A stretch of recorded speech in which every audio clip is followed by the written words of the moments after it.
is Mad Carts 2539, and this is the Unstoppable tutorial. So, this is an impromptu trick. You can go ahead and shuffle up your cards. I think it's nice. Like when I did my performance, I explained how you can tell if it's a real shuffle or a false shuffle. I explained that to the spectator. I explained it to the spectator. Like, let me explain it again. If your card's a 7 of clubs, and you can see if I cut, that you know that's the top half, because you just saw me cut that, that's the top half. You can see when I shuffle it, I leave it for the last card, so it gets stayed on the top, controls the top. So that's how you know if it's a false shuffle. When you know if it's a true shuffle or not, is when you see if the opposite half is on the top. That way you know it's a true shuffle. Alright? So I like to explain that to the audience, or the spectators. Alright? You can see how I did that in my performance of explaining that, of this trick. So, yeah. So that, because in the, while you're doing the trick, you do shuffle with the false shuffle by controlling their card to the top.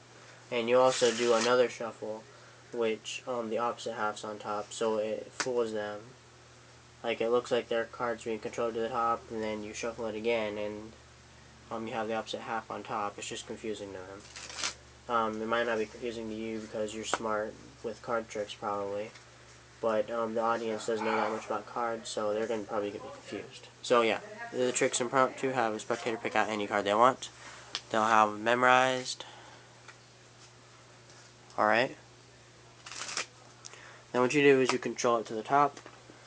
What I did, and what the guy I learned it from, Platinum Nintendo something, what he did was, and same thing I did, you control it to the top first, any way you want. Alright? And then you, wait, what the heck? Oh, I controlled it a little bit by accident. Sorry. Yeah, so you control it to the top, and then you do your shuffle, your first shuffle. They'll notice, since you explained it at the beginning of the trick, that you have that card on top still. So they'll notice that, but they don't know what card that is because you did a cut before. So yeah, they're gonna notice that. And then you want to do a double undercut or whatever you want to control the card to the bottom. Alright? And then you want to do another shuffle. And this time you want to control this back to the bottom, so you want to drop that card first. And then this time when you shuffle, you want the opposite half to end off, so that way they think that you just tricked them, because now, I don't know how to explain it, I'm confused. Okay, so, yeah, now you have their card on the bottom. Now what you do is you take the top half of the deck and turn it over. Alright, and then you want to shuffle both halves together, but first, here's what you want to do. You want to take this card here, and drop it off, only one card, and then you want to drop another, you want to drop a face-up card, then a face-down card, then just continue your shuffle. Alright, so then the rest is performance. You can go check out my performance of how I did this, blah blah blah.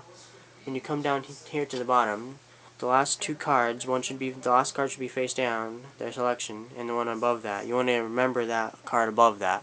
You truly don't know what their card is, but you want to remember the card above it, the 9 of spades, alright? So when you cut the deck, you go through and you can see the 9 of spades. The card right under that should be their selection.